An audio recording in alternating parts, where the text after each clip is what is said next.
Volvemos a nuestro set de entrevistas para un último acercamiento a la vida y obra del Premio Nacional de Edición y Literatura Ambrosio Fornet, a 3 años de su partida física, y por tal motivo seguimos intercambiando con Jorge Fornet, su hijo, quien se licenció en Letras y es investigador titular y doctor en Literatura Hispánica, y por sus méritos es miembro de la Academia Cubana de la Lengua.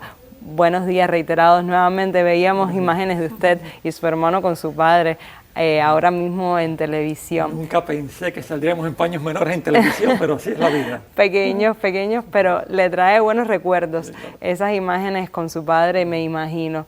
Y ahora vamos a hablar de otra faceta de su padre, que fue también la de profesor, porque consideramos adecuado hacer una parte en su desempeño como guionista y asesor de guiones en el Instituto Cubano de Arte e Industrias Cinematográficas. ¿Qué elementos sobresalen en esta arista que le permitió, por sus saberes, pues impartir talleres y cursos, tanto en Cuba como en el exterior?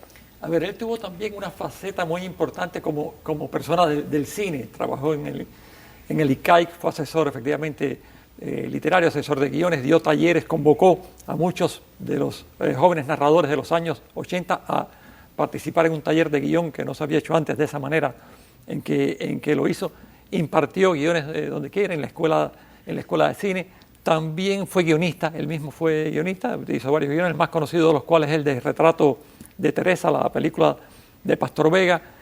Preparó un libro sobre Tomás Gutiérrez Alea, una retrospectiva crítica. Entonces tuvo esa relación con el cine y con la docencia sobre cine. No solo dio clases de cine, pero sobre todo de esto, de guión, y yo creo que forma parte de esa capacidad que tenía para incursionar en ámbitos aparentemente distintos. Y mencionaba su vinculación con el cine, por supuesto. ¿Cuáles fueron sus colaboraciones y proyectos en apoyo a un proyecto tan hermoso de la Revolución Cubana como la Escuela Internacional de Cine y Televisión de San Antonio de los Baños?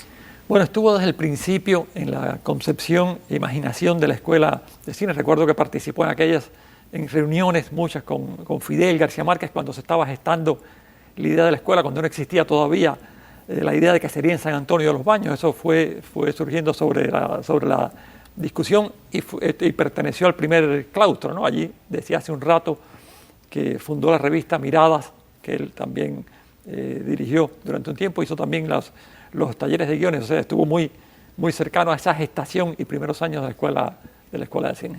Y por sus conocimientos también, ¿qué argumentos merece que se le haya incorporado como jurado del Premio Casa de las Américas en varias ediciones, al igual que en el Festival Internacional del Nuevo Cine Latinoamericano de La Habana?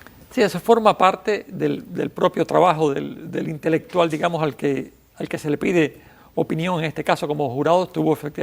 Participó en muchos jurados, pero tuvo que ver tanto con el jurado literario en el Premio Casa desde fecha muy temprana, hasta jurado del Festival de Cine, que cubría de alguna manera dos de sus grandes pasiones, ¿no? O sus dos grandes pasiones, la literatura y el cine, obviamente. Y pensando en retrospectiva toda la vida y obra de su padre, ¿cuáles serían sus consideraciones finales acerca de un intelectual de extensos conocimientos y amplio abanico en el ejercicio de sus diversas aristas como profesional?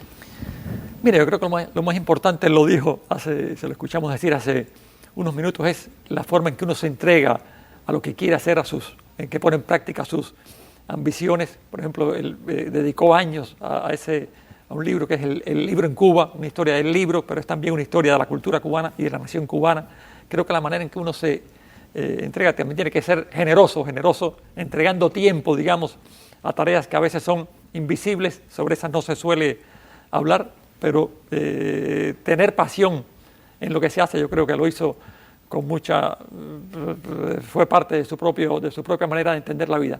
Y recuerdo que citaba algo normalmente de Martí en ese interés, en esa obsesión por la nación, algo de Martí que yo no sé de dónde sale, la verdad, habría que preguntarle a los estudiosos de la obra martiana, que cuando Martí estaba preparando la guerra necesaria, Martí estaba en la emigración, decía que estaba preparando las condiciones para la guerra. Alguien recién llegado de Cuba le dijo: óigame, en Cuba, yo acabo de llegar de Cuba, usted está aquí, yo acabo de llegar de Cuba, y en Cuba no se respira en la atmósfera el aire de que haya condiciones para la guerra. Y dice: señor, usted está hablando de la atmósfera, yo estoy hablando del subsuelo. Entonces, esa manera de entender Cuba no es lo que uno ve a simple vista, sino lo que está por debajo, es parte de su manera de entender la vida y su entrega intelectual.